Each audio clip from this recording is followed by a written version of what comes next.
पवित्र श्रीमद् भागवत गीता, पवित्र चारों वेद, पवित्र कुरान शरीफ, पवित्र बाइबल, पवित्र गुरु ग्रंथ साहिब, पवित्र कबीर साहिब की वाणी में छुपे हुए गूढ़ रहस्य अर्थात तत्व को जानने के लिए कृपया अवश्य सुनिए जगत गुरु तत्वदर्शी संत रामपाल जी महाराज के मंगल प्रवचन। बोलो सतगुरुदेव की जय। बंदी छोड़ कबीर परमेश्वर जी की जय। बंदी छोड़ गरीबदास जी महाराज जी की जय। स्वामी रामदेवानंद जी गुरु महाराज जी की जय। सर्व संतों की जय, सर्व भक्तों की जय, धर्मी पुरुषों की जय, श्री काशी धाम की जय, श्री छुडानी धाम की जय, श्री करोथा धाम की जय, श्री बरवाला धाम की जय। सत साहिब ग्रीव नमो नमो सतपुरुष को नमस्कार गुरु की नहीं। सुर नर मुंजन साधुआ संतों सर्वसदी नहीं। सतगुरु साहेब संत सब डंडो तुम प्रणाम। आगे पीछे मध्य हुए तिनको जा कुर्बान। नराकार निर्विषम काल जाल भयभंजनम। निर्लेपम निज निर्गुणम अकल अनुबेशुंधनम। सोहम सुरति समापतम सकल समाना निर्तलय। उज्ज्वल हिरंबर हरदमम बेपरवा अथा है वार पार नहीं मज्जतम। ग्रीव जो सुमरह सिद्ध होई गणनायक गलताना करो अनुग्रह सोई। पारस पद परवाना आदि गणेश मनाऊं गणनायक देवन देवा। चरण कमल लो लाऊं आदंत करूं सेवा। परम शक्ति संगीतम रिद्धि सिद्धिदाता सोई। अवगत गुण अतीतम सत्य पुरुष निर्मोही। जगदम्बा जगदीशम मंगल रूप मुरारी। तन मन अर्पों शीशम भक्ति मुक्ति भंडारी। सुर नर मुनि जन ध्यावे ब्रह्मा विष्णु महेशा। शेष सहस मुख गावे पूज्य आदि गणेशा। इंद्र कुबेर सरीखा वरुण धर्म राय जावे। समरथ जीवन जी का मन इच्छा फल पावे। 33 कोटि आधारा जावे से 88। उतरे भव जल पारा कट है यम की फांसी। 33 कोटि आधारा जावे से 88। उतरे भव जल पारा कट है यम की फांसी। सत साहिब कर जोरूं विनती करूं। धरूं चरण पर शीश। गुरु जी राम देवानंद जी महाराज ने दियो नाम बख्शीश। कोटि कोटि सिजदा करूं कोटि कोटि प्रणाम। चरण कमल में राखियो मैं बांधी जाम गुलाम। कुत्ता तेरे दरबार का मोतिया मेरा नाम। गले प्रेम की जेवड़ी झांखे चो वहाँ जाऊं मैं। तो करो तो बावड़ूं दूर दूर करो तो जाऊं।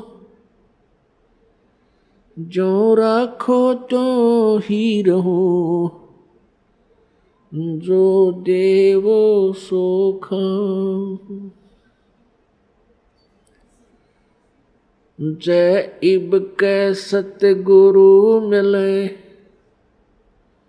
सब दुख आखों रो। चरणों ऊपर शीश धरूं कहूँ जो कहनियो। कबीर साईं मिलेंगे पूछेंगे कुशलात। आद अंत की सब कहूँ अपने दिल की बात। गुरु जी तुम ना भूलियो चाहे लाख लोग मिल जाही, हमसे तुमको बहुत है तुमसे हमको नहीं।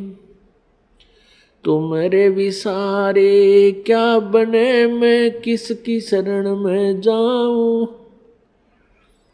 शिव ब्रंच मुनि नारदा इनके हृदय न समाऊं। अवगुण किए तो बहुत किए करत न मानी आरे, बावे बंदा बख्श दियो बावे गर्दन उतार। अवगुण मेरे बाप जी बख्शो गरीब नवाज, जो मैं पूत कपूत हूँ बोर पिता को लाज। मैं अपराधी जन्म का नक्शक बरे विकार, तुम दाता दुख भंजना मेरी करो संभार। राम नाम रटते रहो राम नाम रटते रहो, जब तक घट में प्राण। कब हो तो दीन दयाल के भनक पड़ेगी कान।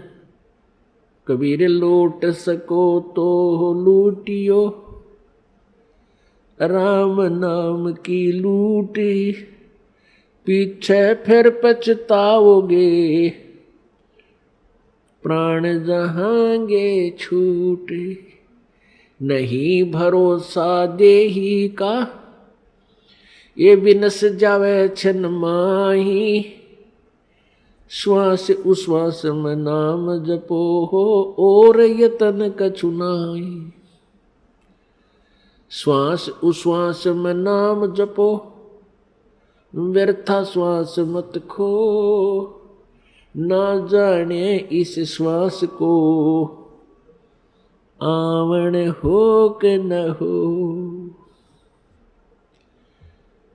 पृथ्वीपति चकवे गए जिनके चक्कर चलंते, रावण सरीखे कौन गिने ऐसे गए अनंत। सर्व सोने की लंका होती रावण से रणधीरम, एक पलक में राज बेराजीव जम के पड़े जंजीरम। मन तू सुख के सागर बसरे भाई और न ऐसा यसरे। मर्द गर्द में मिल गए वो रावण से रणधीरी, कंस के सी चाणूर से हिरणा कुश बलबीर। तेरी क्या बुनियाद है तू जीव जन्म धर लेत, गरीबदास हरि नाम बिना तेरा खाली रह जा खेत। परमपिता परमात्मा सर्व सृष्टि रचनहार कुल के मालिक ये कबीर परमेश्वर हैं। ये वही परमात्मा हैं जो बनारस में काशी में सन 1398 में प्रकट हुए थे, एक शिशु रूप धारण करके अपने सतलोक से चलकर आए थे और लहर तारा तालाब नामक एक सरोवर में अच्छे खिले हुए विकसित कमल के फूल पर परमेश्वर पूर्ण ब्रह्म एक शिशु रूप में बनारस में विराजमान हुए थे। पुण्यात्माओं, आप और हम सभी काल के जाल में फंसे हुए हैं और इस काल का ऐसा भयंकर जाल है इसको परमेश्वर के अतिरिक्त कोई नहीं समझ और समझा सकता। वो परमेश्वर हम सभी आत्माओं के पिता हैं, और अपनी संतान को कोई आपत्ति कष्ट हो तो अपने पिता और माता को ही उसका दुख होता है। परमेश्वर के अंदर वो सर्व गुण हैं। तुमेव माता च पिता तुमेव बंधु च सखा तुमेव विद्या च द्रविण तुमेव सर्व मम देव देव। ये वो परमात्मा है जो माता और पिता और भाई सखा सभी का ये प्रॉपर रोल करता है। ये यथार्थ भाव में हमारा ये सभी नातों से संबंधित है, सभी नातों में यही खरा है। तो उसी को हमारी चिंता बनती है। हमने जो गलती की वो तो बहुत भयंकर भूल है हमारी, और उसी का परिणाम हम भोग रहे हैं। हमने क्या गलती की थी कि हम सभी आप, या कोई चींटी बना है, चाहे हाथी बना है, चाहे कोई रंक है या सेठ साहूकार या राजा बना है, ये सभी कबीर परमेश्वर की आत्माएं हैं, पूर्ण ब्रह्म के बच्चे हैं। और हमने क्या गलती की कि हम सतलोक में रहते थे।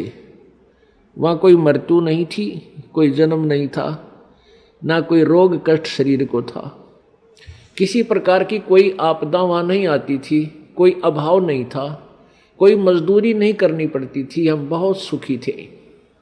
वहाँ हमने गलती की कि जो यहाँ का भगवान है ब्रह्म, ये ब्रह्म जो है इसको ज्योति निरंजन भी बोलते हैं, इसको काल भगवान की उपमा से भी जाना जाता है। इसने एक बदमाशी इसके मन में आई। इसने क्या किया कि अलग राज्य प्राप्त करने के लिए 70 युग तक तप किया, सतलोक में एक पैर पर खड़ा होकर। और हमने भूल क्या की, हम अपने पिता परम पिता परमेश्वर कबीर देव से मन हटाकर और इस काल भगवान को चाहने लग गए। केवल इसकी इस भक्ति को देखकर एक पैर पर खड़ा होकर ये तपस्या कर रहा था। केवल हम इसकी इस कला पर, इस अदा पर आसक्त हो गए, और हम अपने पिता जो हमें सर्व सुख दे रहा था, ना कोई मृत्यु थी, ना किसी का बेटा मरे था, ना बेटी मरे थी, ना कोड लगे था, ना कोई किसी प्रकार की कोई आपत्ति नहीं आने देता था, उस परमात्मा को त्याग दिया, क्योंकि हम सुखी गणे थे वहाँ पर। और हमें ये मालूम नहीं था कि हमें इतने कष्ट भी आ जाएंगे। अपनी नालायकी के कारण हम इस ज्योति निरंजन को चाहने लगे, और जिस परिणाम स्वरूप हम इसके जाल में फंस गए और यहाँ आगे इसके साथ में। इसने 21 ब्रह्मांड परमात्मा से तपस्या करके प्राप्त किए। ये अलग से कहानी आपको सुनाएंगे, लेकिन यहाँ जो प्रसंग चल रहा है कि हम अपनी उस नालायकी के कारण आज इस काल के साथ आगे। जब तक हमारे सतलोक के पुण्य थे तब तक तो इसने हमें रखा ऊपर के लोकों में, स्वर्ग महास्वर्ग में। और जब हमारे पुण्य खत्म होते चले गए, क्योंकि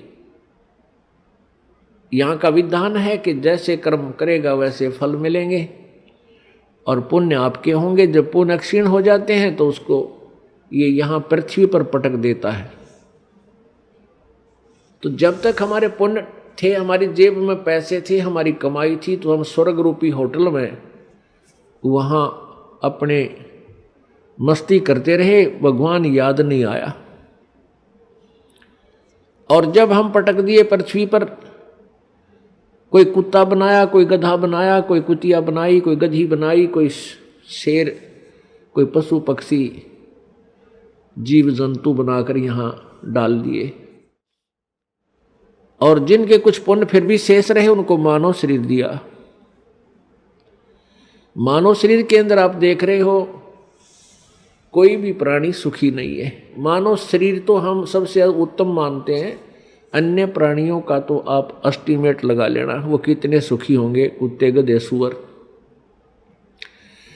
मानव शरीर में भी आप और हम बिल्कुल सुखी नहीं है। अब हम झूठे सुख को सुख मान बैठे। परमेश्वर कहते हैं झूठे सुख को सुख कहे ये मान रहा मन मोदे, ये सकल चबीना काल कहा, कुछ मुख में कुछ गोद। इस काल भगवान को श्राप लग गया, एक श्राप लगा हुआ है परमेश्वर की ओर से। इसने वहां एक भयंकर गलती की थी जिसके परिणाम स्वरूप इस काल को श्राप लगा हुआ है 1,00,000 मानव शरीरधारी प्राणियों का नित आहार करने का। मानव शरीरधारी प्राणियों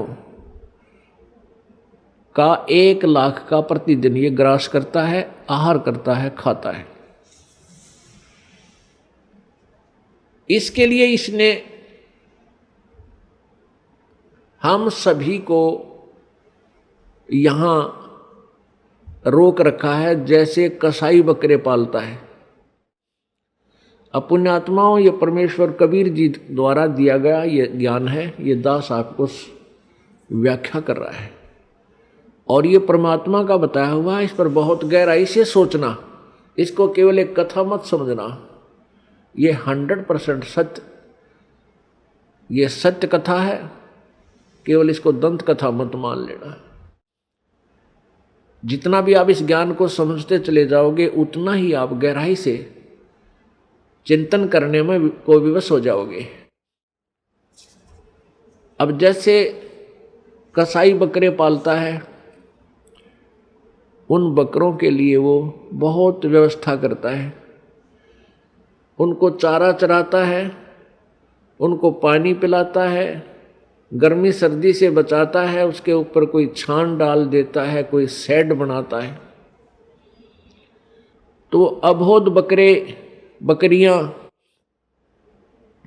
उस कसाई को अपना एक अच्छा मालिक मानते हैं, दयालु मालिक मानते हैं। किस दृष्टिकोण से? कि ये हमारी कितनी केयर टेक करता है, कितनी देखभाल कर रहा है, पानी पिलाता है, चारा चराता है, तालाब बना रखा है, किधर चरागा बना रखे हैं, चारों तरफ बाड़ लगा रखी है, कोई हिंसक पशु आकर इनको खा ना जाए, रोक रखे हैं। अब वो इसी कारण से उस कसाई को अपना दयालु मालिक मानते हैं। और जब वो कसाई उन बकरों के उस बाड़े में जाता है, स्थान पर जाता है, तो बकरे उस मालिक को एक दयालु मालिक मानकर उस व्यक्ति को उसकी तरफ भाग लेते हैं प्यार देने के लिए।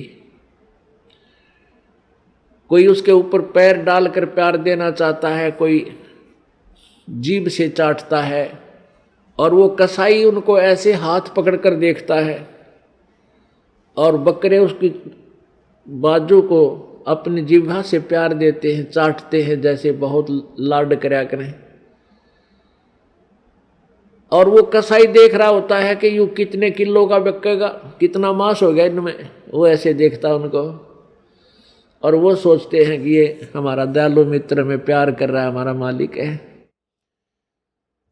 पुण्यात्माओं, जैसे हम यहाँ देखते हैं कितनी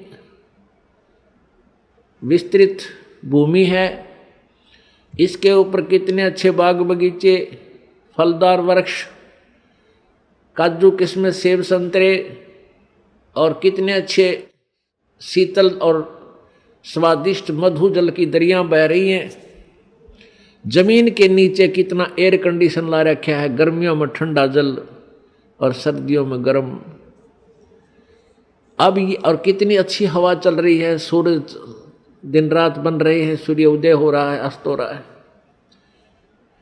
इस व्यवस्था को देखते हैं तो ऐसा लगता है जैसे ये तो भगवान ने पढ़ा है, कितना अच्छा भगवान है, कितनी हमारी सुनियोजित, हमें कितना अच्छा आहार दिया है, कितना अच्छा हमारे रहने की व्यवस्था की है।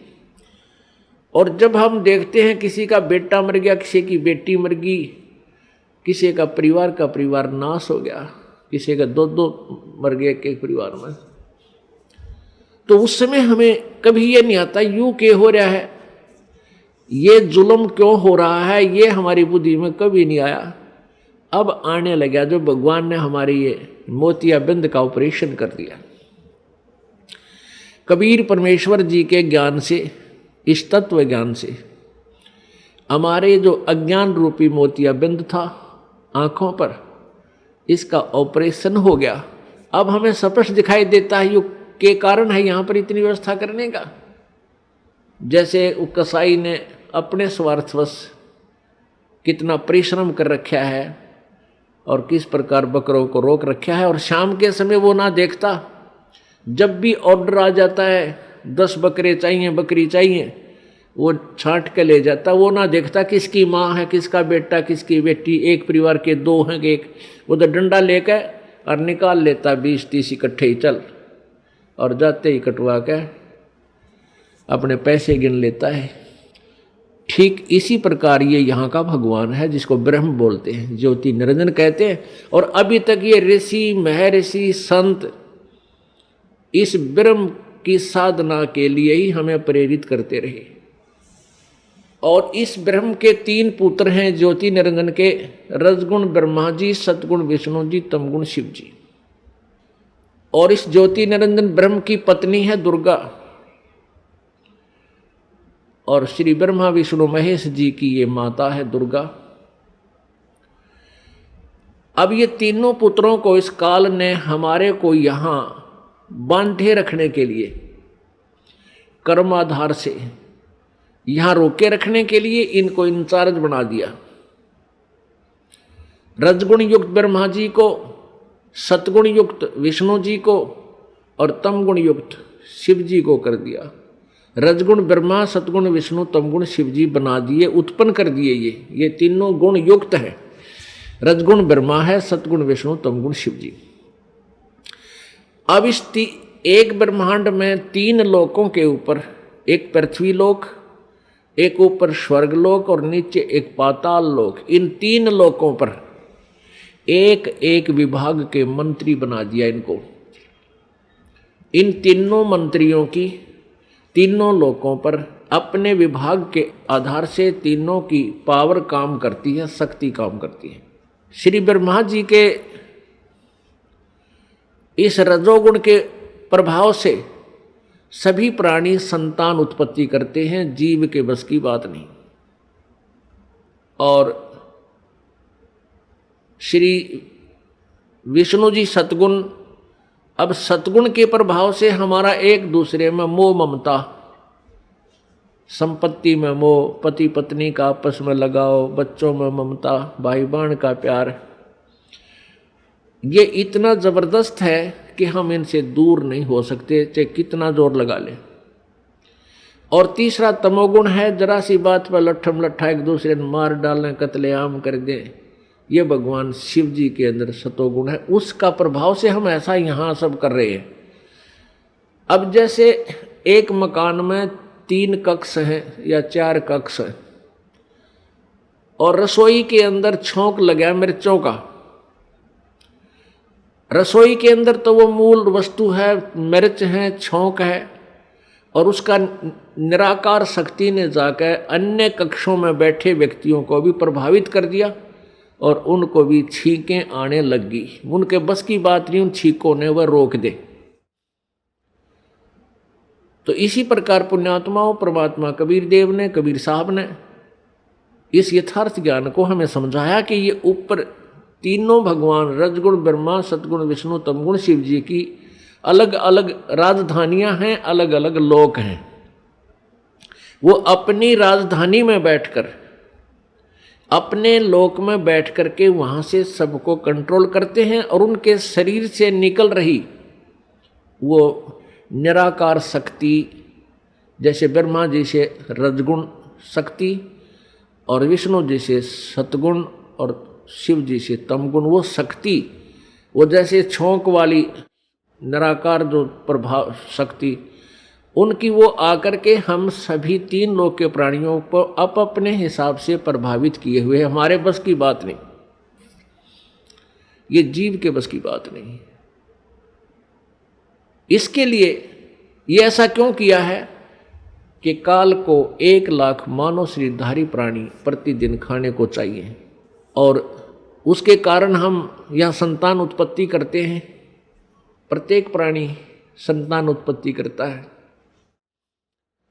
और फिर ममता आपस में, आपने देखी होगी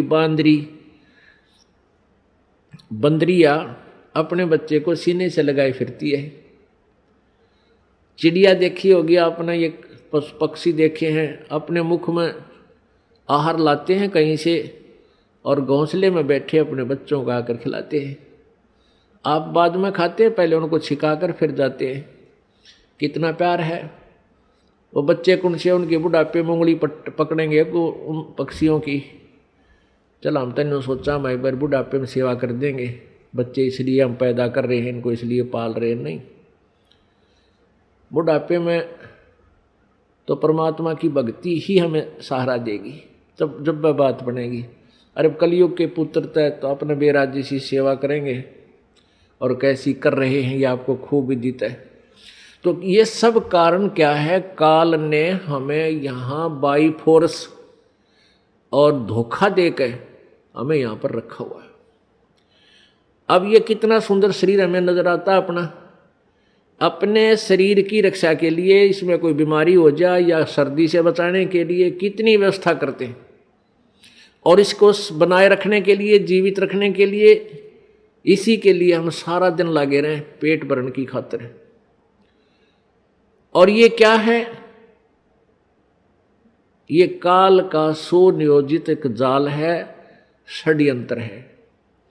उसके द्वारा दिया गया हमारे को मिट्टी का खिलौना है। बेटा और बेटी ये मिट्टी के खिलौने बनाकर हमारे को दे दिए, और हम इनको अपना इन्हीं में उलझे हुए हैं। कल को पुत्र की मृत्यु हो जाती है, अपने हाथों फूकाते हैं, राख बन जाती है, उसकी शकल सूरत भी पहचान में नहीं आती, ये कौन था, कहाँ गया। तो ये धोखा नहीं तो क्या है? ठीक है, पुत्र ना मरे, हम खुश रहते हैं, लेकिन ये हो रहा है, सबको मालूम है। पुत्री मर जाती है, पत्नी मर जाती है, पति मर जाता है, माता पिता की मृत्यु होती है, कहाँ गए वो, राख बन जाती है। तो ये कैसा हमारे साथ धोखा किया इसने।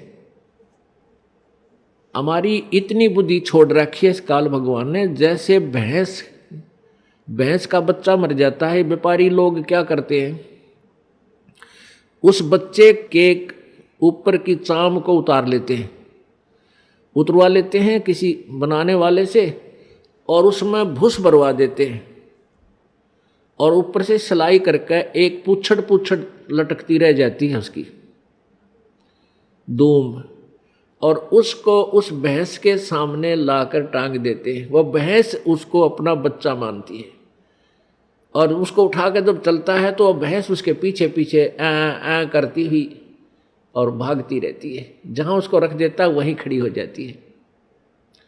अब उसको ये नहीं पता इसमें क्या है, ये तेरा बच्चा नहीं है। इतनी बुद्धि हम सबकी यहाँ काल भगवान ने छोड़ रखी है, और हम इन नकली साजबाज को, इस अपनी कार और कोठियों को, पुत्र पुत्रियों को, बेटा बेटियों को, और पति पत्नी को, माता पिता को, हम ओरिजिनल मान के इनमें इतना लगाव बना बैठते हैं। पुण्यात्माओं, कहने का भाव ये है कि पहले हमने इस काल के इस षड्यंत्र को समझना होगा। फिर षड्यंत्र समझ में आने के बाद फिर क्या है कि जैसे यहाँ कोई भी आपका बेटा है, बेटी है, माता है, पिता, बहन, भाई है, ये सभी अपने हैं। चाहे कोई रिश्तेदार है या बाहर वैसे कोई प्राणी है, दूर देश का है, गांव का है, कोई भी प्राणी है, ये सब अपने ही हैं। हम एक पिता की संतान हैं। अब हम यहाँ काल के जाल में फंस गए, और यहाँ की जो मर्यादा, यहाँ की व्यवस्था, यहाँ का नियम कानून ऐसा है,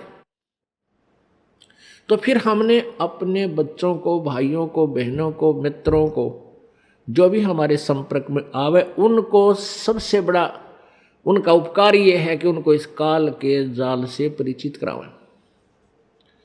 और फिर आपके बेटे हैं, बेटी हैं, आपके भाई हैं, बहन हैं, माता पिता हैं,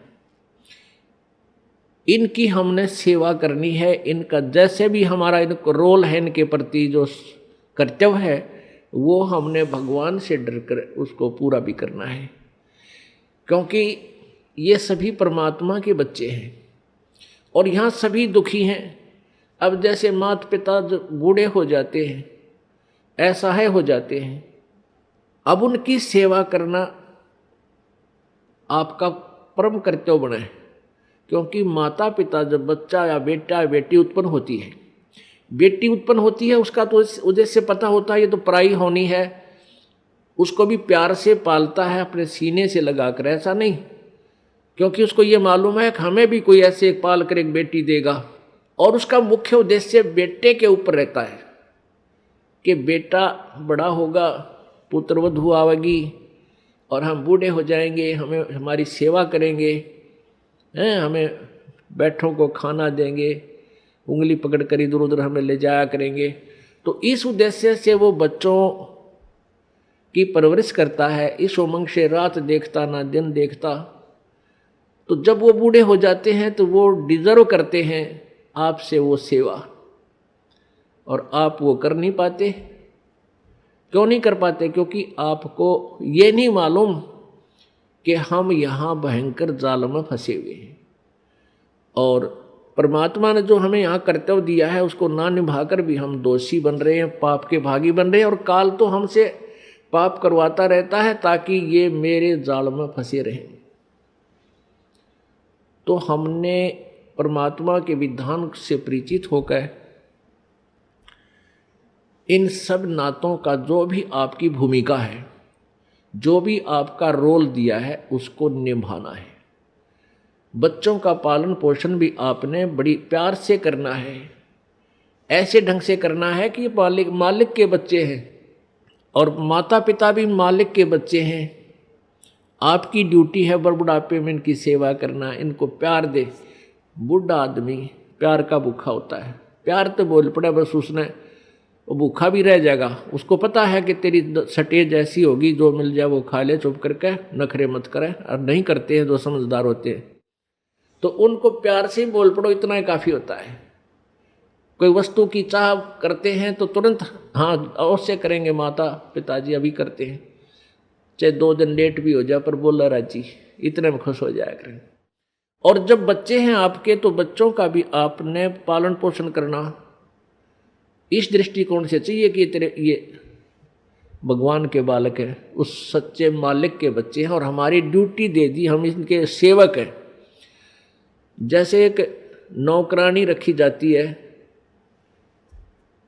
घर पे नौकरानी रखी जाती है और उसकी ड्यूटी लगा दी कि इस पुत्र की या पुत्री की, बेटा और बेटी है मेरी, उस मालिक ने नौकर रख ली और इनकी ड्यूटी लगा दी, उनका पैसा दे दिया कि ये इनका सामान है, इसको खाना खिलाना है, कपड़े पहनाने हैं, इस प्रकार इनको नहलाना धोना है और स्कूल छोड़ के आना है, विद्यालय ले जाना है और लाना है। अब वो बहन, वो नौकरानी या नौकर उस मालिक के बच्चे जान के उन बच्चों की अपने बच्चों से भी ज़्यादा केयर टेक करता है। और जब उसको निकाल दिया जाता है, नौकरी से निकाल दिया जाता है, तो मुड़ के नहीं देखता फिर उन बच्चों की तरफ। और जब तक वो नौकर रहता है, उनकी सेवा की ड्यूटी है, वो बहुत चिंतित रहता है कि मालिक गुस्सा ना हो जा, इनकी कोई सेवा में फर्क रह जा, कोई कमी ना आ जा, त्रुटि ना रहे।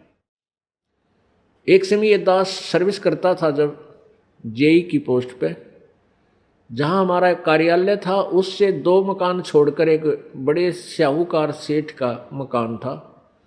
उसकी एक बेटी थी, वो ज़्यादा से ज़्यादा 8-7 वर्ष की होगी, पहली या द्वितीय कक्षा में वो पढ़ती थी। और उस लड़की का विद्यालय वहाँ से ज़्यादा 1000 फुट होगा, 1000-1500 फुट की दूरी पर था। तो उस मालिक ने उस बेटी के लिए कोई साधन नहीं लगा रखा था, कोई रिक्शा वगैरह नहीं ला रखी थी, थोड़ी दूरी पर था। उस नौकरानी से कह रखा था कि आप इसको सुबह छोड़ आना, नवा धवा के, कपड़े ड्रेस पहना के, और जब इसकी छुट्टी हो ले आना। वो उसको ऐसे ही प्रतिदिन लेकर जाती थी और छुट्टी होते ही उसको ले आती थी, पैदल ही लाती थी। गर्मियों के दिन, ये मई का महीना, उसने एक छोटी सी छाता ले रखा उस नौकरानी ने, स्वयं तो धूप में और उस छोटी सी बच्ची के ऊपर छाता लिए हुए, और वो धूप में आ रही है, उस बच्ची पर, मालिक की बेटी पर छाता किए हुए है और लेकर आ रही है। यानी इतनी सेवा, इतनी अपने पंचुअल थी अपनी सेवा में। और जब उसको नौकरी से निकाल दिया, फिर उसने उधर झांक कर भी नहीं देखा कि मेरी ड्यूटी अभी तक थी और इतना कर्तव्य था, ये मैंने ठीक निभाया। तो पुण्यात्माओं, इसी प्रकार आपके बच्चे हैं, बेटा बेटी हैं, ये प्रभु के बच्चे हैं, आपको इनका सेवक लगा रखा है। इस दृष्टिकोण से इनका पूरा कर्तव्य करो। अपने कर्तव्य कर्म को करते हुए प्रभु की याद भूल नहीं पड़नी चाहिए। और जब यहाँ से जाने का समय आएगा, नौकरी से आपको निकालेंगे, आपके मन में अगर हृदय से ये बात होगी कि मेरा बेटा नहीं है, मेरी बेटी नहीं है, ये मालिक के बच्चे हैं, ठीक है, नाता कुछ भी जोड़ दिया अब हमारा है, सामाजिक नाता भी बेटा बेटी का है, लेकिन ये मालिक के, वास्तव में परमात्मा के बच्चे हैं। और जब हम चलेंगे यहाँ से छोड़कर, तो हमारी ममता इनमें नहीं हो सकती। यदि हम इस ज्ञान आधार से सोचेंगे, और यदि हम उस पशु की तरह उस पुतले को अपना माने बैठे रहेंगे, तो धक्के उसके पीछे पीछे धक्के खाते ही रहेंगे। मान ले आपकी मृत्यु होने लगी, ये आध्यात्मिक तत्व ज्ञान है पुण्यात्माओं, जो तुमने यहाँ से पीछा छुटवाना है।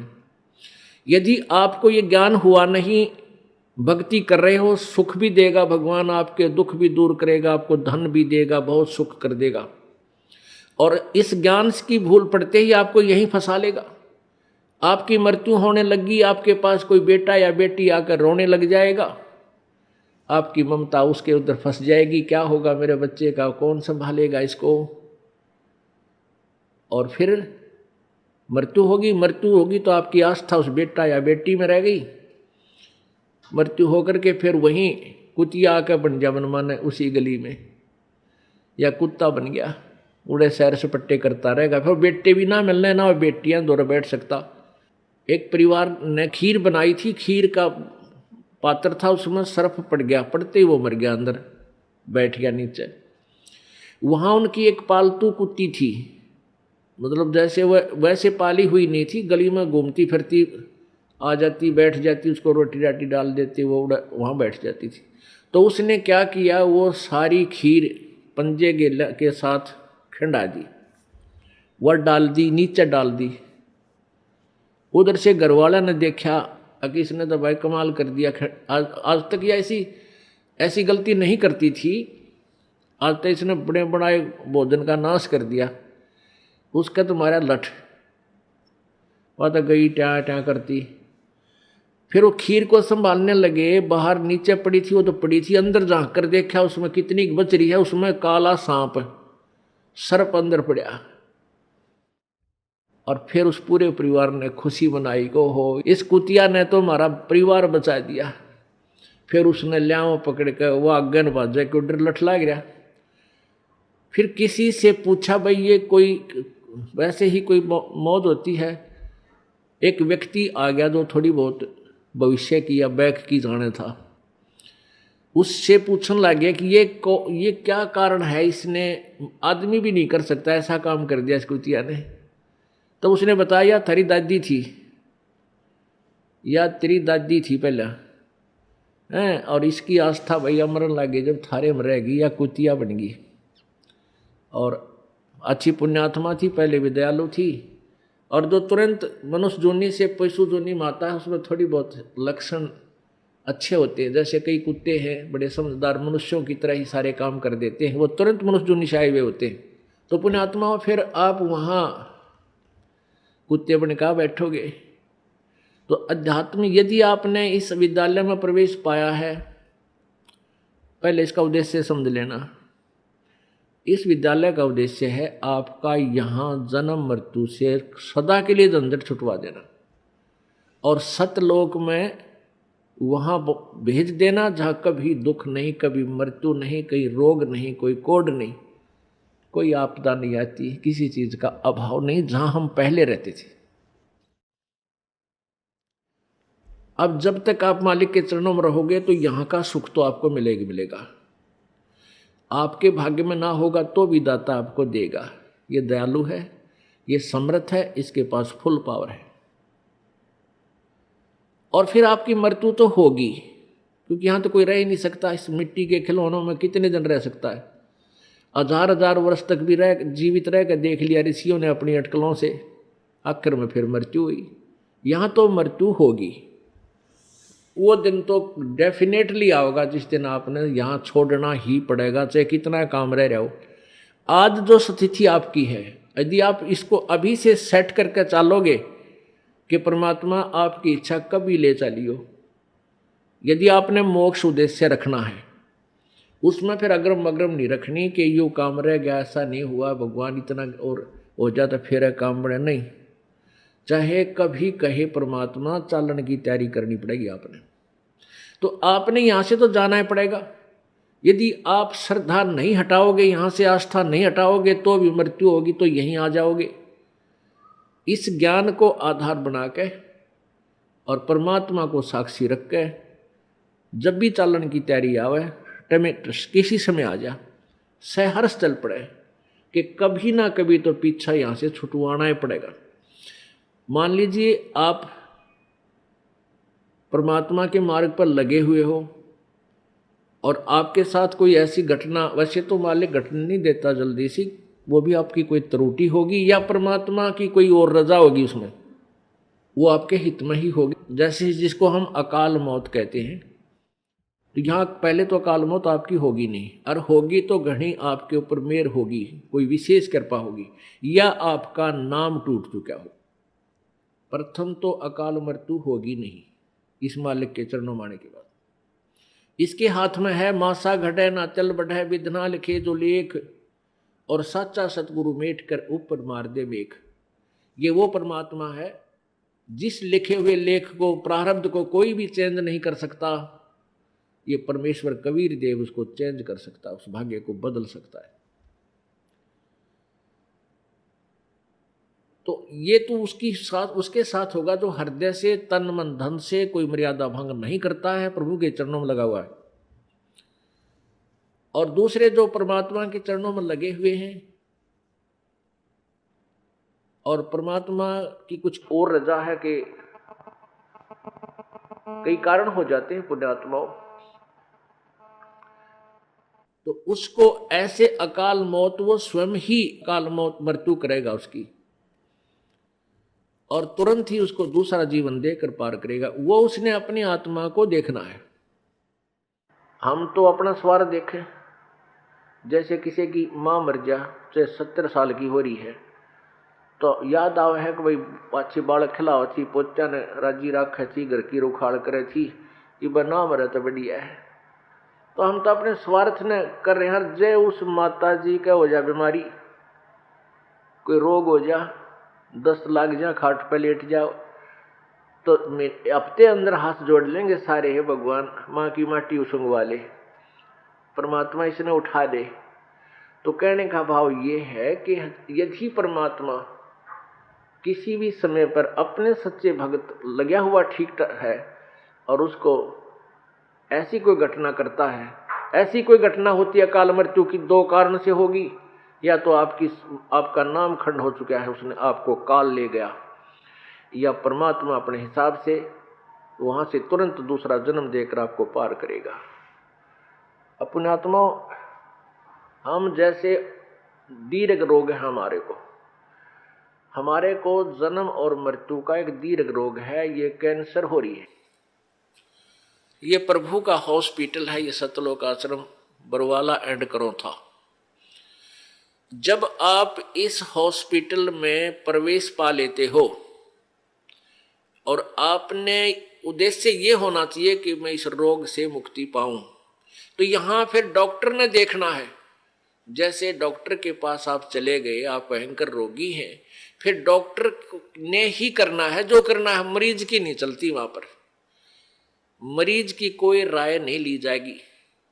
डॉक्टर जब चाहोगा इंजेक्शन लाओगा, जब चाहो उसका एक्सरे करेगा, जब उसकी रिपोर्ट लेगा, ब्लड चेक करेगा, ग्लूकोज चढ़ावेगा, इंजेक्शन लगाएगा, और हो सकता है किसी कारण से टांग भी काटनी पड़ जा जीवन बचाने के लिए, तो वो टांग भी काटेगा।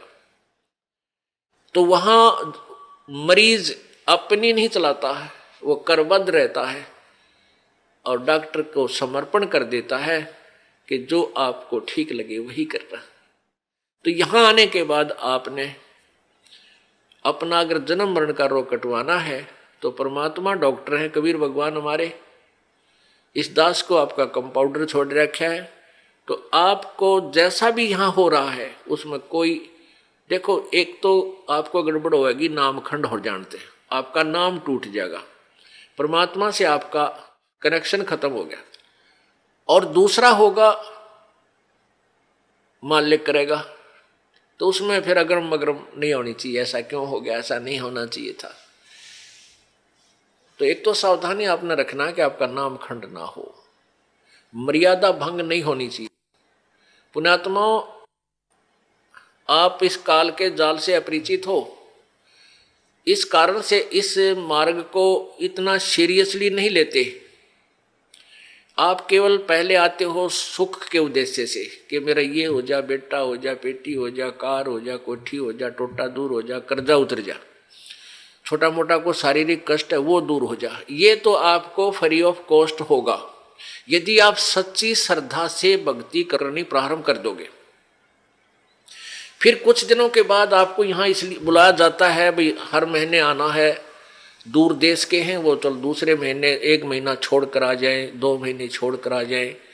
आपको इसलिए बुलाया जाता है कि ताकि आप इसको इतना सीरियसली नहीं लेते, क्योंकि आप इस मार्ग से परिचित नहीं हो। आपको यहाँ बुलाया इसलिए जाता है क्योंकि आपको वहाँ अपने घर से जब चलते हो तो 1 हफ्ता पहले आप परमात्मा के दरबार में पहुँचने के लिए चिंतित हो जाते हो।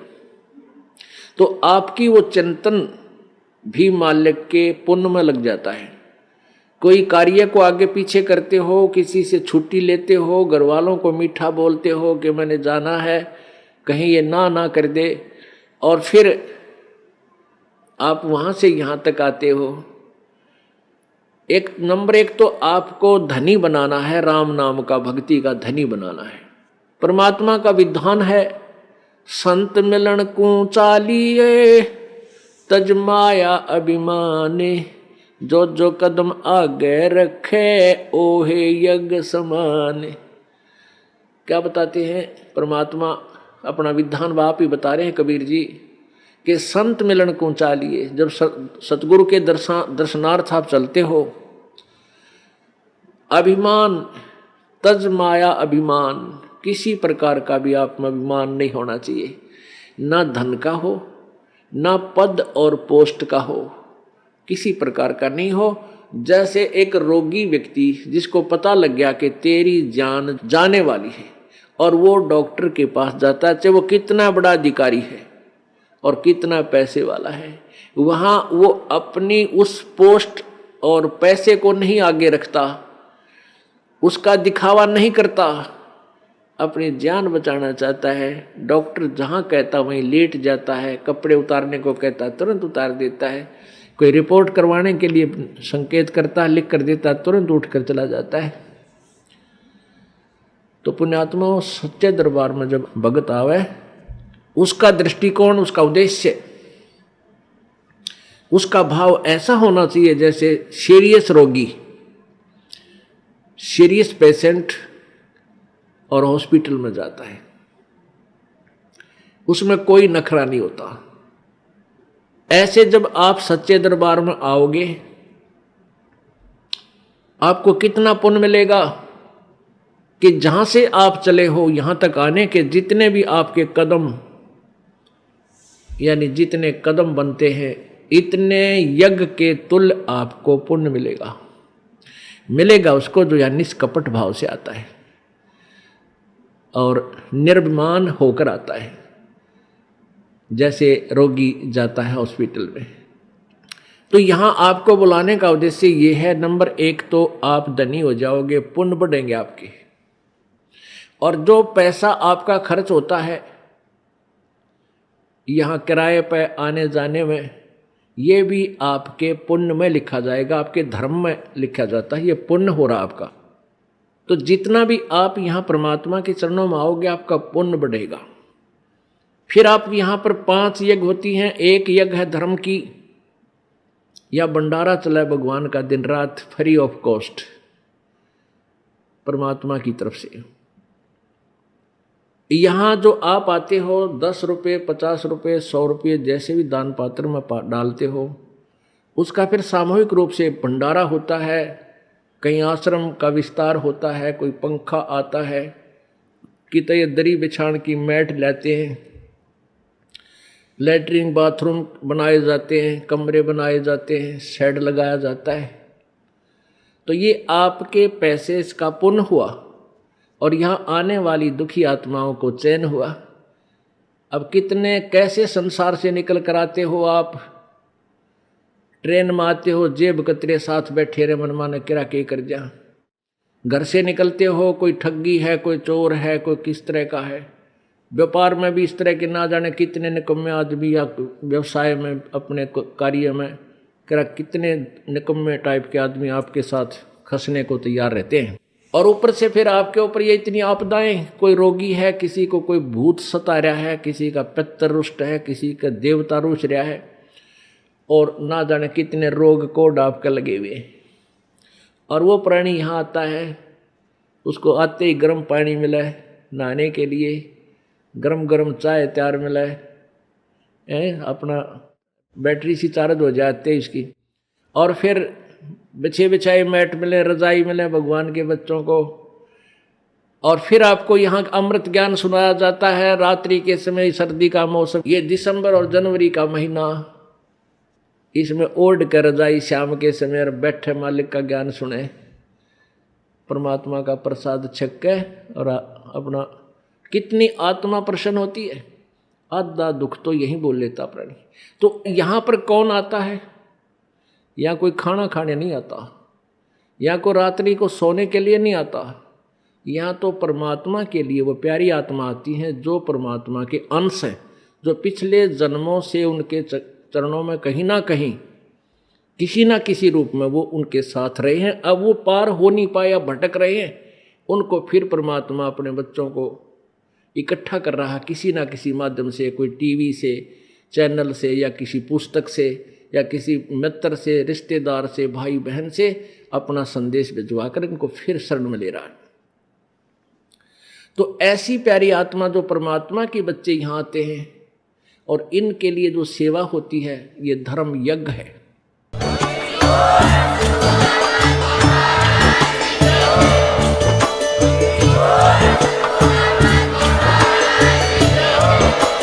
आप सुन रहे थे जगत गुरु तत्वदर्शी संत रामपाल जी महाराज जी के मंगल प्रवचन। अधिक जानकारी के लिए विजिट कीजिए हमारी वेबसाइट www.jagatgururampalji.org। संत रामपाल जी महाराज जी के शुभ आशीर्वाद से पूरे विश्व भर में 500 से भी ज्यादा नाम दीक्षा केंद्र हैं, जिन पर संत रामपाल जी महाराज जी द्वारा ऑनलाइन निशुल्क नाम दीक्षा दी जा रही है। अपने नजदीकी नाम दीक्षा केंद्र का पता करने के लिए संपर्क करें 8222880541।